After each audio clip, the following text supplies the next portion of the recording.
Welcome to the ForceDex Metric Minute, brought to you by Vault Performance. My name is Kareem Durkawi, and today we'll talk about phase asymmetry. Now, please keep in mind these are just examples. Be careful not to try and evaluate an entire movement strategy based on solely a single force time trace. More information is always needed. Now, in this screenshot from the ForceDex software, the eccentric phase is in purple, the concentric phase a nice beige color, and then later on the landing occurs.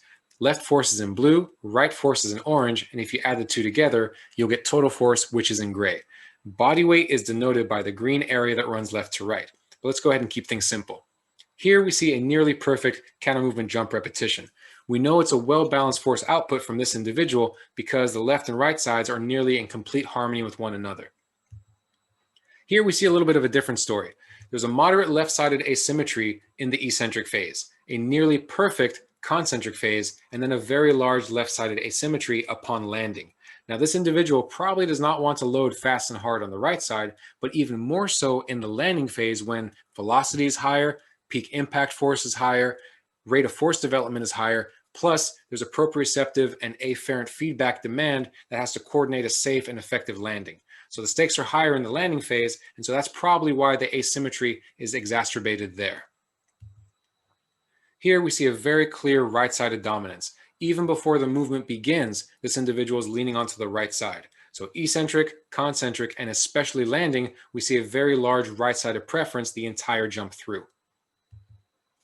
Here there's a low/moderate asymmetry during the eccentric and concentric phases. There's not a clear preference left side or right. However, the same cannot be said about the landing phase. So this individual might be trying to avoid impact on the right side. However, we can definitely see that the asymmetry is inconsistent in the eccentric and concentric phases, but more so in the landing phase. It's very clear.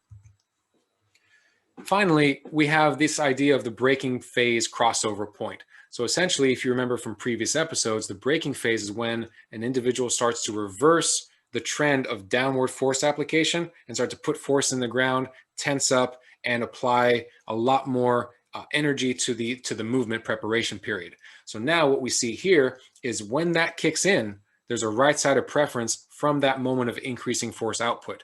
So the left side is above upon standing and also an unweighing, but then as soon as things start to tense up and get a little bit tougher, the right side kicks in and takes over, especially during the landing phase. Now, a couple of key takeaways is that everything's based on time and force production and movement strategy. So essentially, the phase asymmetry patterns can reveal much about performance and potential injury risk. If you have any thoughts or want to follow up on anything at all that's been covered here, please reach out to us at Vault Performance or my personal email address. Thank you. The world of strength and conditioning is filled with some awesome practitioners who are always trying to evolve and continue to grow professionally throughout their career.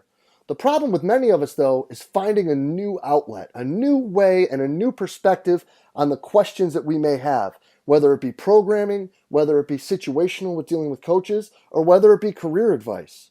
Because all too often what happens is we get stuck in with the same group of friends and the same group of colleagues that we reach out to for advice repeatedly over and over again. But what we should really be looking for is different perspectives, different people who have been through different situations who can help us make better decisions both for ourselves and our athletes.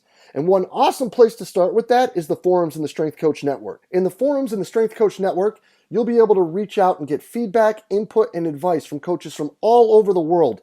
From everything from career advice to training modalities to programming, there's people there just for the same reason as you are, to try to get better, to learn, to share information, and to grow the field of strength and conditioning.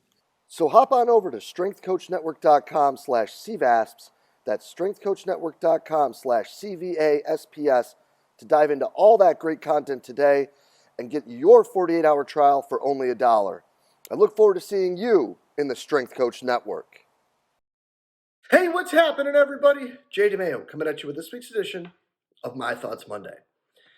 You know, it's been about 15 months now since we got locked down, and things are starting to move forward a little bit, knock on wood, and it looks like things are starting to maybe turn the corner a bit. But, you know, over the last 15 months or so during all this quarantining and COVID stuff, there's been a lot of change to how a lot of conversations have gone.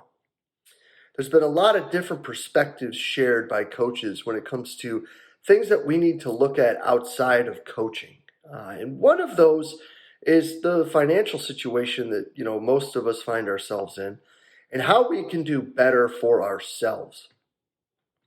Now, there's of course a ton of different things that have been talked about throughout this time period, right? Like I think Alan Kirshner made the joke that everybody picked up a hobby, a side hustle, started a podcast, and learned how to bake bread, right? During this time.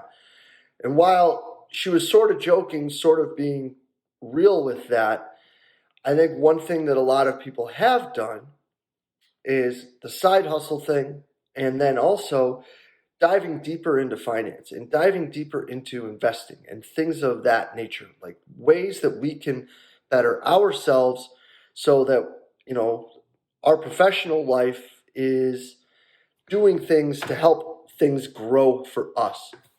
So for the next couple of weeks, I want to share some resources that I've really found helpful. Now, like all of these podcasts say, this is obviously just for entertainment purposes. Nothing that I'm talking about in this show is, advice or whatever when it comes to your finances or telling you how to do things. These are some shows that I really enjoy that have helped me dig better, ask better questions, and look into things that I hadn't looked into before.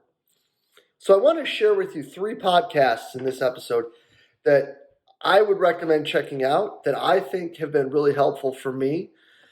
This is what I listen to more often than not. If I'm not talking to you guys when I'm walking Sochi, these are the shows I listen to. And these 3 probably more than any other show. And the first one I have referenced on multiple occasions on the Twitter sphere and in different conversations with people, and that is the Afford Anything podcast with Paula Pant. So the spiel behind this show, if you may, is that, how she opens the show every time is you can afford anything, but you can't afford everything. And then she gets into talking about how every decision we make is an investment of some sort, with your limited resources of time, money, energy, all of those things. And how we make these decisions impacts every decision we make. And Paula does a really good job of breaking down some pretty complex things. At least they were complex to me. I don't know, like that. Maybe a lot of y'all out there are better with this stuff than me, but I didn't know my nose from my elbow on most of this stuff, and I still really don't. But she does a really, really good job of breaking things down. She has a guest monthly. Their first show of the month is a longer discussion with one person where they talk about some form of topic in the business world.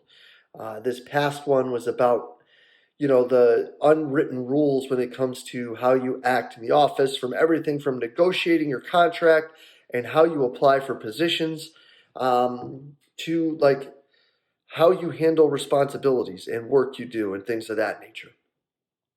But what she does that I think is super awesome and why I really dig the show a lot is weekly they have guests on that they end out breaking down situations and questions that these people have. So it's like a Q&A show with her and a co-host that unfortunately I can't remember his name right now. But they do a great job because they give you 2 different perspectives on a multitude of different situations. Now, a lot of these have nothing to do with anything that I'll probably ever run into. A lot of these may have nothing to do with anything anyone would ever run into. But a bunch of them allow me to take a step back and say, well, that's interesting because, for example, there's a lot of people that ask questions about their health savings accounts and then their investment accounts and their retirement accounts. So how people can do better with those. So it's a great show. I really enjoy it, and I've taken a lot from it. So again, that's the Afford Anything podcast with Paula Pant. That's the first one.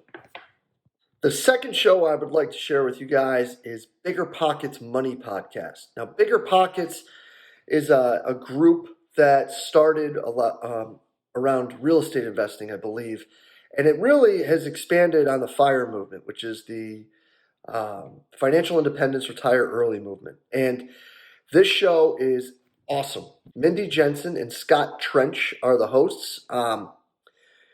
And this show's got a little bit of everything. Great puns. I think they're hilarious. They're a great team. And what they do is they basically break down people's portfolios and their decisions and their entire financial statement. And it's really helped me take a step back and reevaluate where I am with things. Um, and what they do, so they'll bring someone in, like I don't know how they find their guests. I think there's an application process, and they just ask them like, okay, so where are you at? Where are you trying to go? And let's talk about how you can get there. And again, like this is just a show for entertainment. It's not actual advice, but it's allowed me to look at my decisions and my plans and things that I do and try to find better avenues of it. And the whole Bigger Pockets family, there's a ton of different shows, but this one I like the best because I think for most of us, we're not investing in real estate. Some of us maybe are. I'm not there yet. But they give you some great rundowns and they look at everything from people's retirement accounts to other investment accounts to how you're saving versus how you're spending, what your assets maybe are, what assets you may think you have that aren't assets, and vice versa. And then they also get into like, how are you doing with saving and all of those things, and what you're looking at spending wise and where maybe you could, cut back a little bit. And there's so many different stories in there because they have so many different people of so many different backgrounds. For example, the show that came out a week or so ago from when this came out is a woman who is in PhD school and is a nurse practitioner. And she's in Austin and she's talking about her investments and the fact that school's paid for and she's still making X amount working while she's at school, but she's limited because of the what she's doing. So really, there are some parts when we're talking about GAs and things of that nature that are even applicable for younger coaches. Now, we obviously are not making the same amount as a nurse practitioner. Like she's doing very well financially with all of that. But the strategies and the thought processes behind what she's doing, those transfer to everything. So I think that that's a great show. I think Scott and Mindy, again, they do a great job giving you two lenses to look at these different situations. And it provides you some unique insight into other people's portfolios and balance sheets and all that stuff so that you can have a little bit better understanding of how you can do better, or in this case, how I can do better. And I've taken a ton from it, and I absolutely love the show. And the third show I'd like to share with y'all is The Weekly Juice, and this is a podcast hosted by Corey Jacobson and Brian Bevilacqua. And these are two guys who are entrepreneurs up in the Philadelphia area. And the show's really neat. Now, when you go through the notes about what the show's about, they do talk a lot about real estate. And that's not necessarily something that all of us do, but they do get into a ton of different things with that. There's different investments and different avenues of reaching financial independence that they talk about, not just real estate, but real estate is one of the main things they talk about. Now, they've got some awesome guests on there that give you some really great tips and things that if I ever do decide to dip my toe into the real estate pool are really helpful. There's 3 or 4 shows where I have notes sitting in my phone that are ready to go, where it's simple ideas, things that you can do to make simple renovations to rental properties, or even if you're trying to have a live-in flip or whatever it may be, and how that can, save you just a ton of money, a ton of time, and things like that. I think these guys are doing absolutely awesome. They have a bunch of entrepreneurs on, and their big thing is that it's not like some financial guru's trying to sell you some get rich quick scheme. What they're trying to do really is share their story about how, they're trying to grow and they're trying to learn from people along the way. I mean, really, they're kind of started their podcast for a similar reason to why I did. Now, the other reason this show is super cool is they've had a strength coach on it. I'm not going to drop the name of the coach that's been on the show, but it just goes to show you that even with the limitations of what we do in such an expensive market like the Philadelphia area, there are ways that we can find multiple streams of income so that we can take better care of ourselves. So yeah, I think Corey and Ryan's show is great. I think they've got a great Instagram account too. They put a lot of really good stuff out there. Again, it's not just real estate oriented. A lot of it is, but it's not just real estate oriented. And that's at Weekly Juice Pod. That's WeeklyJuicepod. I would give them a follow at least. They put great stuff out there. So yeah, those three shows, the Weekly Juice Pod, Bigger Pockets Money, and the Afford Anything podcast with Paula Pant. Those are my three that I've really found helpful, entertaining, and really, really insightful. Again, those are my three dog walk shows when I'm out walking the Sochi. Bigger Pockets, I think, does two. Paula does at least one, maybe two some weeks. And then the Weekly Juice Pod comes out every Wednesday. Great shows, super helpful, have really helped me think and change my perspective on some things that I'm trying to do financially for myself so that, what we do have come in, we can do better with. But I'd love to hear if there's shows that y'all listen to that have helped you grow and have helped you be better and have helped you develop, more financial savvy, if you may, because this is hard. It's not something we've been taught typically in school. And I think that this is something that we should probably talk more about, these outlets and these resources to help each other so that we can all grow and be better. Because at the end of the day, that's all we're trying to do, right? So, would love to hear those. Drop them in the comments below. And as always, truly appreciate everything y'all do for us here at Central Virginia Sport Performance. We'll be back next week with another My Thoughts Monday. See you then.